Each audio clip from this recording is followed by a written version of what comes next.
It's one of those election year disagreements that's got both sides claiming to be acting in the best interest of the country. Tens of thousands of Coloradans and millions of Americans have already or will very soon lose their federally extended unemployment benefits. 9 News reporter Chris Vanderveen is in the Information Center for us. And Chris, the federal extension of these benefits came to an end early last month. It sure did, Cheryl, and since then both sides of the aisle have held firm. Democrats say it's plain wrong to deny the extensions at a time when so many are hurting.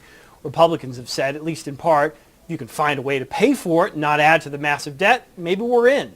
When the extension was in place, people could collect benefits for as many as 80 plus weeks in Colorado. Now that it's lapsed, it's back to just 26 weeks. It's all very ugly right now. Another day, another round of calls. Thank you for calling the Department of Labor. How can I help you? The state unemployment hotline remains busy, thanks in no small part to stories like the one told by Bob Trucker.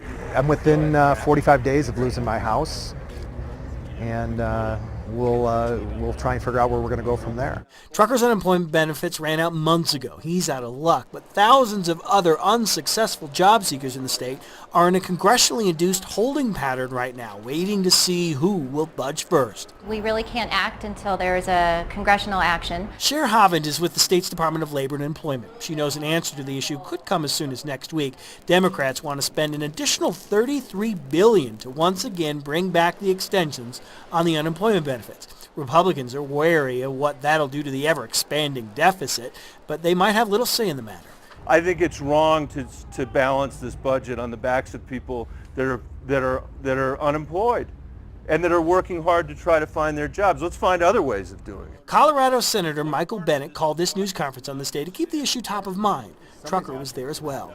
And quite frankly, I've worked my butt off for 35 plus years, paying taxes, paying my unemployment, and I'm not asking for a free ride, for gosh sakes. Until the issue is resolved, the state says the unemployed should continue to file for benefits, which might or might not come. Keeping the claim active is really the critical thing here. If they're still out of work, looking for work, able to work, continue to file every 2 weeks. This all quite possibly becomes moot next week when the Senate swears in the Democratic replacement to the late Senator Robert Byrd.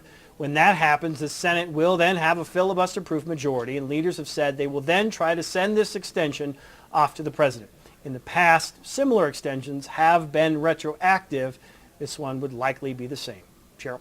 Boy, you see the lines of people, your heart really goes out. In 26 weeks, there just aren't a lot of jobs out there, so I know a lot of people so nervous about this. You're right, Cheryl. 26 weeks has always been the standard during times when we're not in a recession, but oftentimes when we're in a recession, Congress will extend those unemployment benefits. But right now, during this current recession, it's unprecedented. In some states, you can get unemployment benefits up to 99 weeks. Wow, all right. Well, I know you'll keep following it for us, Chris. Thanks a lot. You bet. Colorado's unemployment rate, as of last count, was right at 8%. The state says there are currently 150,000 people receiving unemployment insurance benefits here in Colorado.